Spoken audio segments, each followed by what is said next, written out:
Well, it is terrific to be with you this morning, so thank you very much for the invitation and for the chance to share with you as we begin the day. I see myself as putting some fuel in the furnace, of which the rest of you can make the steam necessary to do the legislative and other work that is so important and that gathers us here today.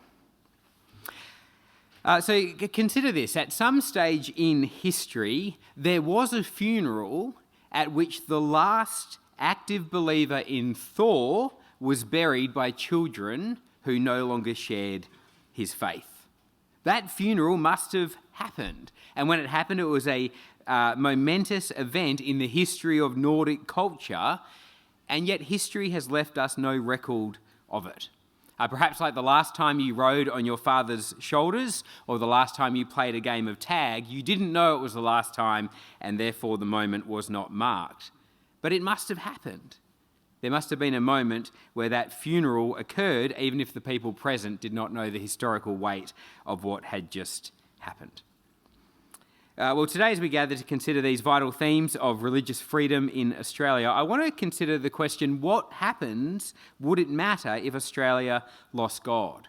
Or if I can put it in those more concrete terms, what would be the meaning and significance of the last Christian funeral in Australia? If the point happened where the children of someone who possessed the faith were buried by those who did not, what would the meaning of that moment be? Damien Thompson, in a Spectator article in 2017 in the UK, calculated that based on current projections, the last Christian funeral in the United Kingdom would be in the year 2067. Now, as Thompson acknowledges, the chances of that happening on that date are extremely remote. Immigration continues to bring both to Australia and to Britain significantly more religious populations than the country to which they come. And based on demographic trends alone, it seems that the world is set to become more religious rather than less in the coming decades. More than that, any linear extrapolation in history becomes almost completely useless at about the 10-year mark. But the thought experiment of the burial of the last Christian is a way of capturing the kind of space I want to occupy this morning. When we think about the future of Christianity and of religion in Australia, we're thinking in general about a process that has been called secularisation. The word secular and the associated words, curiously enough, and in part of the complications of this story, is itself a product of Christian theology. The idea of secular means of this age or of this world.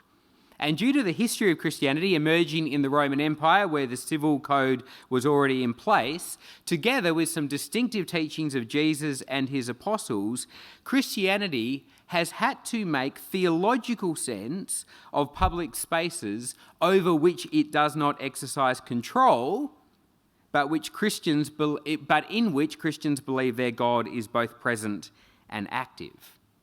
It was out of this context that Christian theology began to make certain distinctions between what was proper to the secular, that is, to this age, and what was proper to the age to come. Interestingly, in the Catholic tradition, it is possible to speak of secular priests as opposed to religious priests. It sounds so strange to us today, but a secular priest is a priest that works in the parish and attends to the needs of the people of this age, as opposed to the religious who work in the monastery and are oriented towards prayer and liturgy and the age to come. This need and ability to distinguish the secular spaces, the church from the state, has been described by Rabbi Wolpe as one of Christianity's greatest gifts to the world. Now, sometimes, of course, as many of us know, our children become independent, and when they do, they go off in directions that we did not anticipate and perhaps do not always endorse. So too with the idea of the secular space and secularisation. In our country, until quite recently, dramatically recently, the word secular could be used to mean non-sectarian rather than the exclusion of religion as such. And more widely across the West, the idea of secularism has morphed and changed, become independent from its Christian origins, and can now refer to an active and sometimes hostile exclusion of religion. Now, among the family of secular ideas is the observation that the West, or at least the contention that the West is, or might be, going through a process in which it is becoming less religious, a process called secularisation. One of the easy ways to demonstrate this is to point to a decline in religious institutions, in fewer people going to church or mosque or synagogue. But religion is more than institutional. Sociologists speak of belief, belonging, and behaviour as the great trifecta of religious life. Religion involves belonging to certain communities or institutions, but also believing certain things to be true, and importantly, adopting certain behaviours that cohere with them. So you see, simply by introducing those three measures of religiosity, an apparently simple proposition, religion in the West is declining and making space for the secular, becomes more complicated. As the sociologist Linda Woodhead has said, to argue that modern Western society is less religious on the basis of a decline in institutional affiliation is a bit like arguing that modern society is less enthusiastic about communication based on a steep decline in the use of telegrams. What I'm trying to do here is to complicate a story that many of us, both in and outside this room, carry in our heads about the place and the history of religion in our society. I say story, and I use the word story deliberately. When I say story in this context, I don't mean fiction as opposed to non-fiction. I mean story in the way that the philosopher Charles Taylor uses the word, to mean the way that we gather together facts and events, thoughts and opinions into a narrative in order to bring meaning. As humans, we're very reluctant to see history as just one damn thing after another. We search for meaning, and meaning is often delivered via stories. As the great atheist Philip Pullman has said, the world is shaped more by once upon a time than it is by thou shalt not. And I think in modern Western life and modern Australian life, we are shaped by a powerful kind of default story about the place of religion in our culture. It's a story that Charles Taylor calls the subtraction story, and it goes a little something like this. Once upon a time in the West, everyone believed in God. Whole place, wall to wall, uncritically religious. But then something changed. In the 1600s, a new way of acquiring knowledge, the scientific method, began, and that way of acquiring knowledge was extremely successful in explaining the world, and people began to emerge out of the religious fog as the new knowledge took hold. In the 1700s, that method was applied beyond the natural world to morality and government and society with great effect. In 1859, Darwin publishes The Origin of Species, and with it, the last great claim of the Christian faith, the claim that humans occupy a unique and God-given place in the world, crumbled. Finally, in the 20th century, we have modernity, democracy, free markets and technology. And with modernity, secularisation just comes with the factory settings.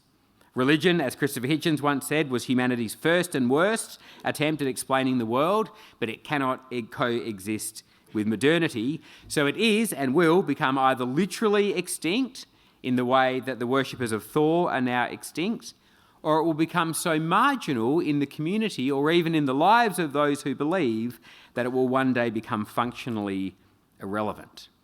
That's the story that I think many carry in our heads. You saw this story, I think, powerfully in the Census No Religion campaign sponsored by the Australian Atheist Foundation in 2016. Now, I'm not criticising the campaign itself. I think it was an in good faith initiative to encourage people to tick the box that most accurately reflected their position, and as a quest for an accurate census, it was a noble cause. But notice the language that was used in the campaign. Not religious anymore. So I put it to you that if the sign had simply said not religious, ? It would be merely an information campaign. But by adding the words anymore, suddenly the sentence becomes alive, because now it's not mere information, it's a story. The rhetorical effect is similar to the 2016 Trump campaign, Make America Great Again. Without the word again, the slogan becomes pedestrian. Make America great. Okay, sure, whatever. But add the word again, and suddenly the phrase becomes alive because you're now pulled out of the world of information into the world of a story. America was once great, but somehow it lost its way. And now a hero has emerged to restore order to the universe by making America great again. And I put it to you that this phrasing, not religious anymore, taps, I think, unconsciously into a similar storied reality. Once upon a time, we were all religious, but then something has come and now the fog has lifted. And now lots of us are not religious anymore. How about you? This subtraction story, as Charles Taylor calls it, sees religion as an easy to identify set of objects which, once removed, leave the rest of society more or less where it was before you took them away. It's like an advanced Dyson vacuum cleaner that has been set to religion, and it's making its way through our society. Like any vacuum cleaner, it can't get everything. There's still going to be places under the couch or behind the curtains that it can't quite reach, but it's doing a pretty good job of getting religion out of all the places you can see it. And importantly, it leaves the rest of the furniture basically where it was before the vacuum cleaning began. We're the same people doing the stuff, caring about the same things. We're just not religious anymore. That's the story. And when you look at the situation in Australia, it seems that the story more or less checks out. This is a graph of religious identification in Australia since Federation. At 1901, Australians identified at 96% Christian. By 1954, the figure was down to 89%. And then the most recent data shows something quite dramatic. Between 2011 and 2016, those identifying as Christian went down to, we think, 51%, which according to McCrindle is the biggest drop of anything ever measured in the census. That decline has not been slow and steady there, but sudden and dramatic. So the not religious anymore story seems to work. But this is where it gets interesting. The story of decline in religious identification has very little relationship to the life and health and vitality of the churches. While that pattern has been happening, the churches have been, in the best sense of the word, all over the shop. They have had moments of vitality and moments of decline, all of their own, that seem to exist independently of this trend. Indeed, in the post-war era, especially across the 1950s, while Australian Christian identification was slowly going down, the churches were booming, growing on almost any indicator you care to measure. That most recent dip is fascinating. About 950,000 people who once said in 2011 that they were Christian, now in 2016 said that they were not. Where did they go? What happened? Were 950,000 people active in our churches? Were they sharing their faith with others, faithfully taking the sacraments, reaching the poor, evangelising their neighbours, singing worship songs, and at some point between 2011 and 2014 they thought, forget it, I'm going to become an atheist. That's not actually what happened. Overwhelmingly, those 950,000 people did not change their religious patterns in belief, in belonging or behaviour. Somehow, in that moment, people went from in 2011 saying, what are we again, honey? I think it's Church of England, to saying, I'm not really sure what I am. I think I'm just going to tick no religion. That says very little about the beliefs that they hold, and we'll come back to that implication shortly. Now, I point out the subtraction story because it's so dominant and it deserves special attention, but I want to ask, how plausible is it? How well does it sit against the evidence? And the answer is with some difficulty. Let me poke 3 holes in the subtraction story. Firstly, the subtraction story relies on the idea of a golden age of faith, a time when religious belief was ubiquitous and uncomplicated in the West. Question: how true is that? And the answer is not as true as we might think. The Lateran Council of 1215 was concerned with raising the religious temperature in Europe, and one of its decrees was that all good Christians should go to church for confession, wait for it, once a year. My question is, what is the problem to which that was a solution? Many of the priests in the time were uneducated and not actually knowing Latin, would simply mumble through the service with phrases that sounded vaguely Latinate. A report from the 1500s said, and I quote, "Members of the population jostled for pews, nudged their neighbours, hawked and spat, knitted," this is in church, "made coarse remarks, joked, fell asleep and even let off guns." One man was charged with misbehaviour in the 1500s in church in the United Kingdom because of his most loathsome farting, striking and scoffing, which was apparently leading to cheering from the rest of the people in the congregation.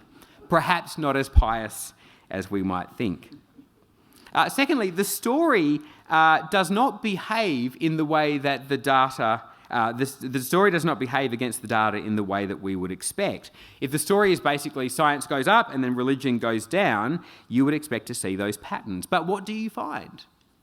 Actually, you find that the age of enlightenment is also the age of the greatest ever Christian expansion, the time of the birth of evangelicalism and an age of extraordinary revival.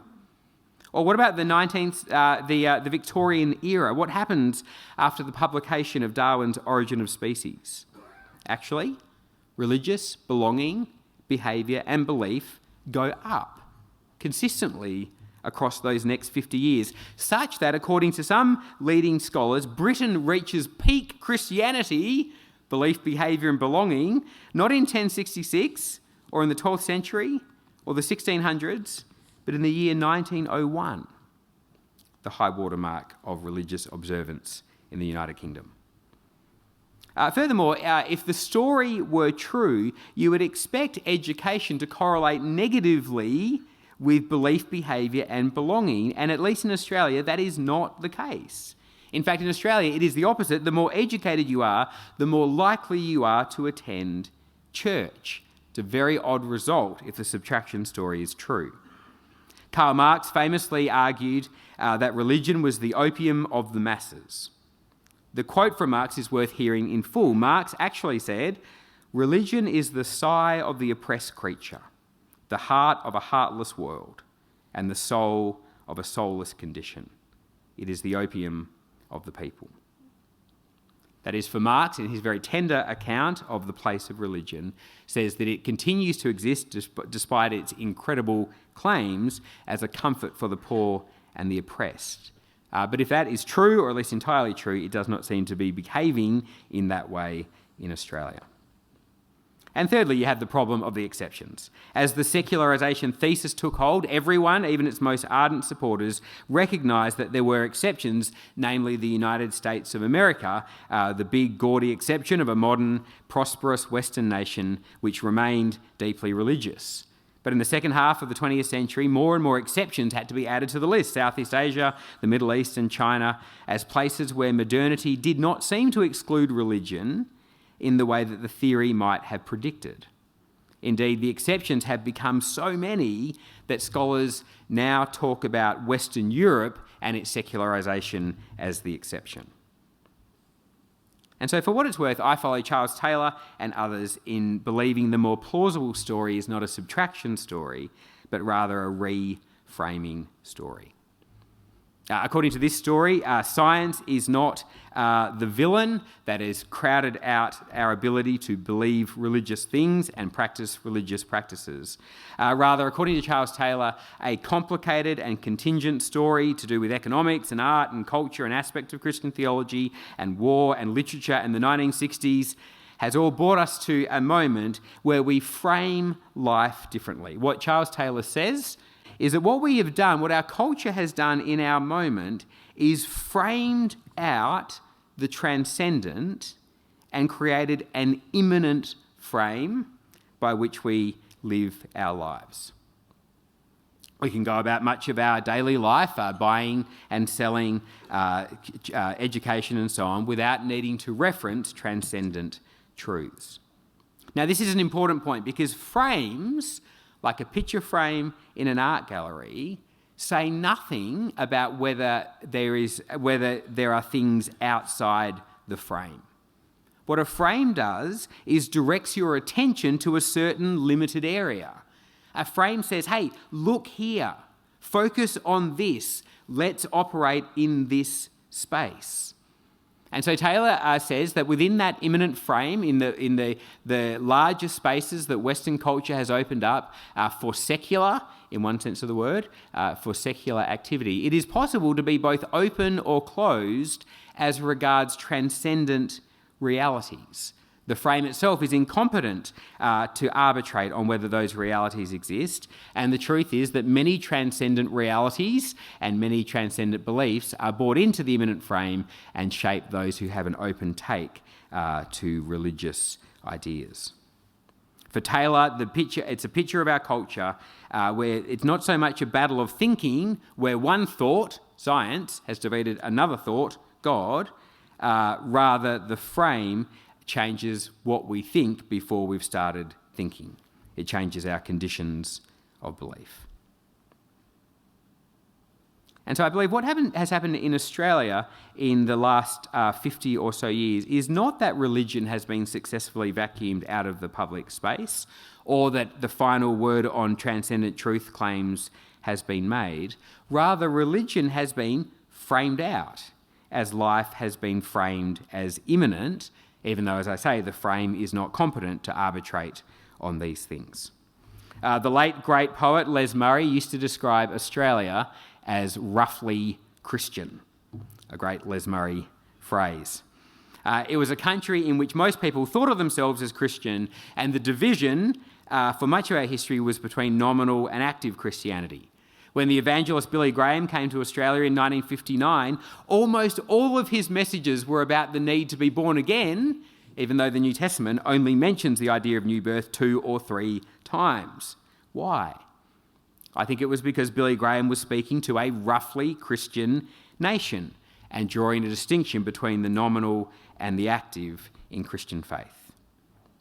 I think the dramatic change that we see means that we now live in a country where the pressure to identify with a religious tradition so as to participate in public life is not as pervasive as it once was, to use an understatement. However, it is a mistake to imagine that in some simple way the space that has been left is secular in the sense of common sense, taken for granted and open to all. I believe that the fact that we now exist outside the circle and beyond the consensus makes our question more urgent rather than less, and means we need to be concerned, as some of the attendance is reflected today, with other people who are not Christian but also participate in religious communities that live outside that circle.